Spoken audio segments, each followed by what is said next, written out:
You know, interesting here, we're seeing this crowd grow, Emma. We have seen it growing. You know that phone calls are being made, texts are being sent, and we know this is a Friday. And we also know that this was there were only two decisions released today. One was a Medicare, essentially a Medicare issue, and now this one. This was the big one that a lot of people were anticipating. And Pastor Jack, bring you back in. I assume that there'll be a lot of happy folks. You know, you live in California by choice, no pun intended, but we all know that that's a place that you choose to live because it has many other good things about it. But how do you think this changes the landscape? You were mentioning before we left for a moment that the number of abortions are going down. And if you want to address that for a second. Yeah, Bob, Emma, it is amazing. And it's something that's not reported on. And that is abortion clinics in California are on the decline. And I mean, not a little bit.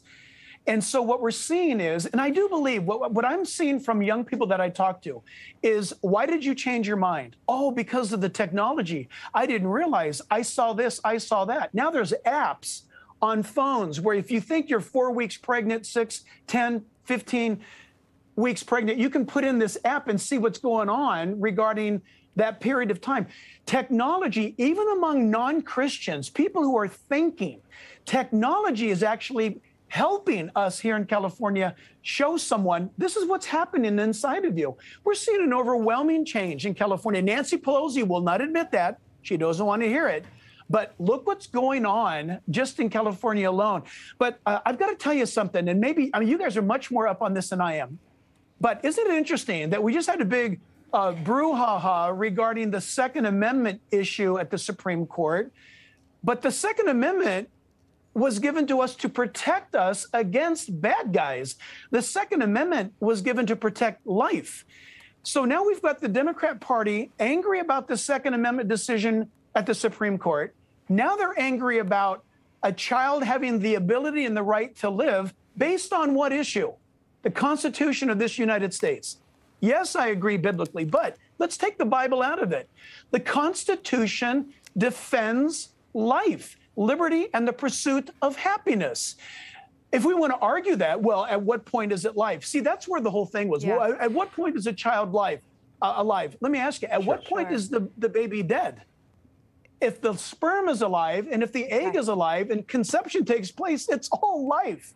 And Ronald Reagan was a great advocate that he understood that all those who were against letting the baby live to rather be aborted were those who were born. I have that exact quote, actually, Pastor. Essentially, he had said, let me go back in my notes, I've noticed that everyone who is for abortion has already been born. Ronald Reagan made that comment there. It was interesting. I had that queued up. Okay, I was also curious if Gavin Newsom, the governor of California, had tweeted out about this ruling. He was very active on social media yesterday following SCOTUS decision regarding that gun access in New York. As of now, he has not tweeted out a statement. So unfortunately, I don't have an update for any of our viewers there on that. However, the former President Barack Obama has weighed in on today's Supreme Court decision. Perhaps I'll read it to you, Pastor, and then you can react. He said, today the Supreme Court not only reversed nearly 50 years of precedent, it relegated the most intensely personal decision someone can make to the whims of politicians and ideologues attacking the essential freedoms of millions of Americans. That from Barack Obama. He goes on to say in a few more parts as well, and you can check that out online. But Pastor, your thoughts and definitely the criticism that we've heard already from House Speaker Nancy Pelosi and then also Democratic lawmakers to this ruling. Yeah, absolute spin. 50 years ago, Roe v. Wade shouldn't even happen because what it did was it took the authority out of the hands of the states and became a centralized issue in Washington, D.C. at the Supreme Court. What happens today, people need to remember this. And again, Obama, he's spinning it because it hands the jurisdiction back to the states. We live in America. We live in a republic, which means we, the people, have the ability to make the decisions regarding our local government all the way up. This hands the government authority back to the local states and the voter for the state. That should be a good news for anybody. But why is it in this day and age that our Democrat Party that's in power, they don't want people to have the choice. They want a centralized power base. What's wrong with the states having the authority to make their own decisions? Well, you've got to be able to trust the Bill of Rights, the Declaration of Independence, and the Constitution if you're going to let people make their own decisions. Yeah. And so, listen, our founding fathers said this. I believe it was John Adams. But our governing documents are for a moral and religious people, and it is wholly inadequate for the governance of any other.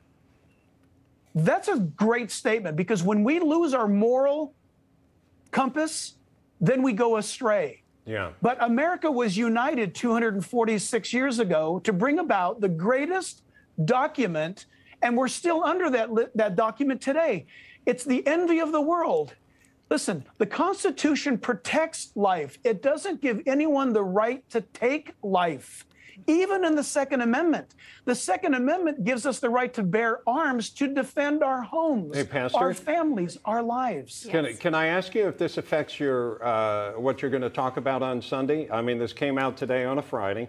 I mean, we're hearing part of your sermon right now. I think we are. He can fill the time. And we still, all the pews are filling up right behind us. I wanted to, are you going to talk about this? You know, my mom, she taught Sunday school, and we used to go to church, and she never liked politics in the pulpit, right? But there's certain things that get discussed among the members of the church. And I was curious whether this will affect what you talk about this weekend. Bob, you so put me on the spot. That's the internal argument of me right now, is I've got a message that I'm planning on teaching, and then this decision came out. So now when we're done, I've got to go to my knees and find out, Lord, what would you have me to do? But I'll tell you what, I'm definitely going to be mentioning today's decision on Sunday morning. And thank God there will be many, many thousands of people here to hear that. And so, yeah, thanks for asking, Bob. You Just bet. puts a little bit more pressure. Thanks for sharing your opinions with us, Pastor Jack Hibbs. Clearly, we know where he's coming from with his Christian views. Thank you, Pastor.